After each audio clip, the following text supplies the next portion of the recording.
Enquanto Maduro se declara inocente e se diz prisioneiro de guerra em pleno Tribunal de Nova York, o Conselho de Segurança da ONU, governos do mundo inteiro e até aliados tradicionais de Washington discutem se ainda existem regras ou se o império pode sequestrar qualquer presidente, chamar isso de law enforcement e seguir a vida como se fosse tudo normalzinho.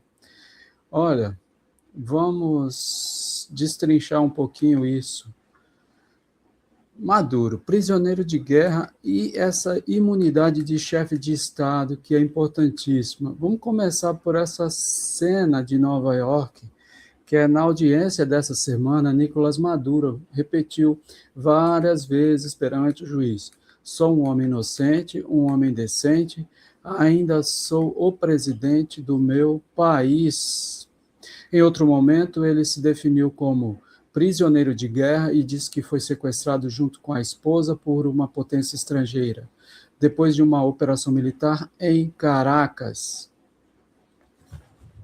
A acusação dos Estados Unidos insiste em tratá-lo como um criminoso comum, falando em narcoterrorismo, conspiração para tráfico de cocaína, usando inclusive uma velha denúncia de 2020 contra ele e outros dirigentes venezuelanos. Mas, juridicamente, o caso está empurrando a justiça norte-americana para um ponto sensível.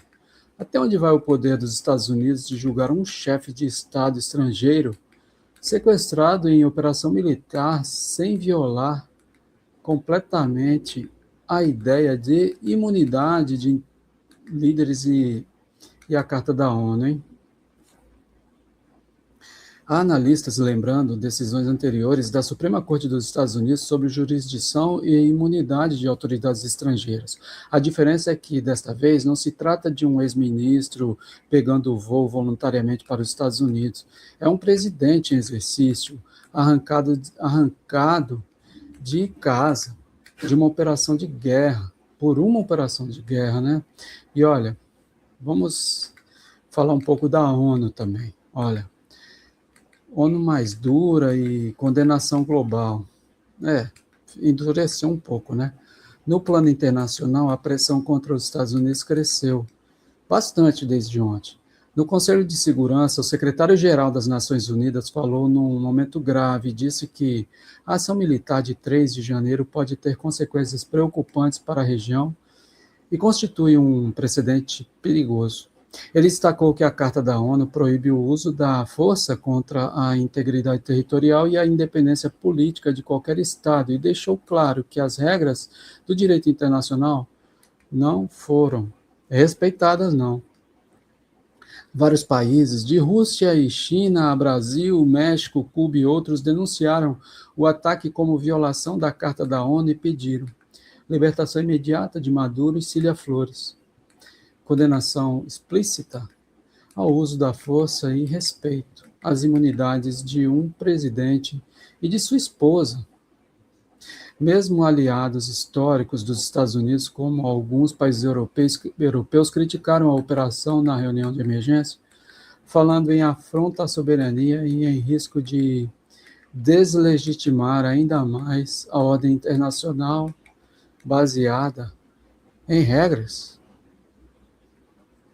Fora da ONU, declarações e notas conjuntas se multiplicam.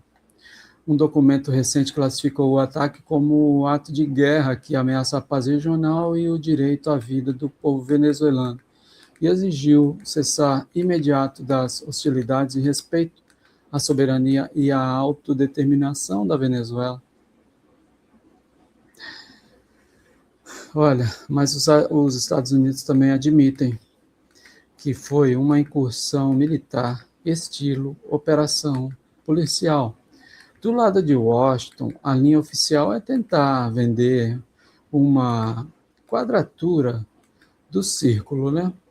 Um memorando do Departamento de Justiça e falas de autoridades norte-americanas admitem que houve uma incursão militar em território da Venezuela para capturar Maduro, mas descreve isso como uma espécie de operação de aplicação da lei, law enforcement, apoiada pelas Forças Armadas.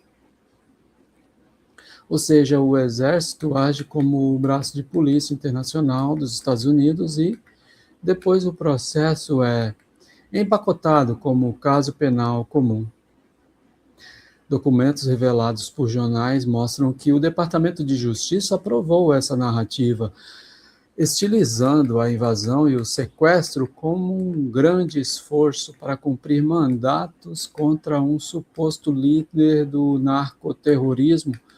A lógica é perigosa. Se qualquer operação militar for rebatizada de law enforcement contra traficantes terroristas ou o rótulo da moda, os limites entre guerra e polícia desaparecem.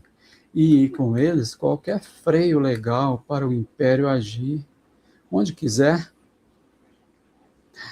Na prática, os Estados Unidos querem ter tudo ao mesmo tempo. O poder militar de bombardear quando convém, o verniz jurídico de um processo penal normal em Nova York, e a propaganda midiática que chama sequestro de captura e ataque de operação cirúrgica. Olha, e a América Latina e o Brasil, hein? Como é que fica? Na América Latina, as linhas vão ficando mais nítidas, claras.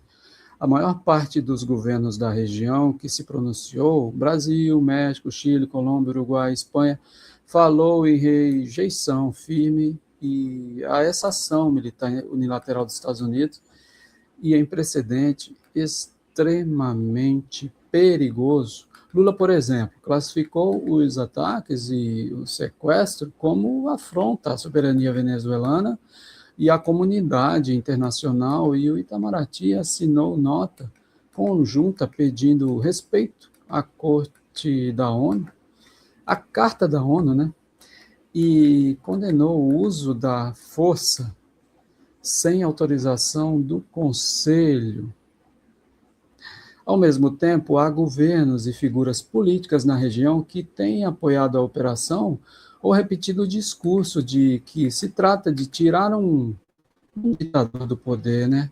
Esse setor funciona como linha auxiliar do imperialismo, tentando dar rosto latino à narrativa de que bombardear, sequestrar e julgar presidentes em outro país é aceitável, desde que o alvo seja alguém que eles também odeiam. Aqui no Brasil, o debate deve esquentar, viu?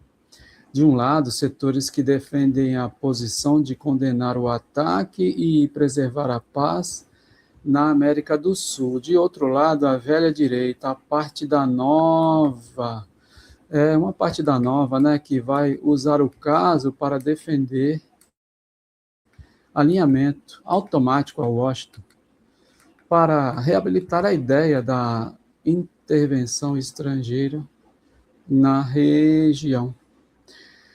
Mas o que está em jogo? Olha, para hoje e para o futuro. Para encerrar essa abertura de hoje, vale organizar o que está em jogo, tá? Ó, no plano jurídico, os Estados Unidos estão testando até onde conseguem ir na prática de sequestrar líderes estrangeiros e julgá-los como se fossem qualquer réu comum, usando a retórica de narcoterrorismo para empurrar os limites da imunidade de chefe de Estado. No plano internacional, a ONU está diante de um caso-teste.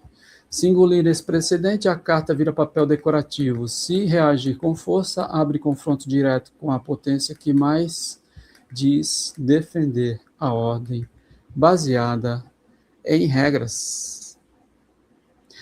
No plano regional, a América do Sul descobre até que ponto está disposta a aceitar que um dos seus países seja bombardeado e tenha o presidente raptado, sem resposta coletiva.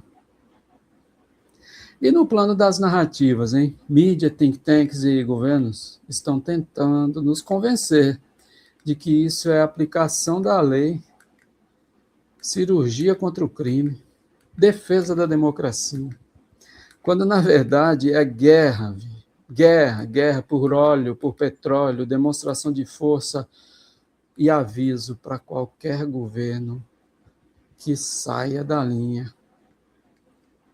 Ao longo do programa vamos detalhar melhor, tá bom, gente? O julgamento em Nova York, a questão da imunidade. Nós vamos detalhar a divisão do Conselho de Segurança e o papel do secretário-geral, as posições dos governos latino-americanos, incluindo o Brasil, e o que significa, na prática, lutar contra esse precedente em termos de solidariedade, mobilização e linguagem. Enquanto isso, quero ouvir vocês aí no chat. Escrevam. Como você vê esse julgamento aí em Nova York, hein? O que você acha disso? É justiça, é guerra, é sequestro, é tudo isso junto e ao mesmo tempo? Olha, e o Brasil está fazendo o suficiente diante de um ataque dessa gravidade na nossa vizinhança? O que você acha, hein? Diz aí. Escreve para nós aqui no chat, que nós ficamos aqui aguardando e respondendo também.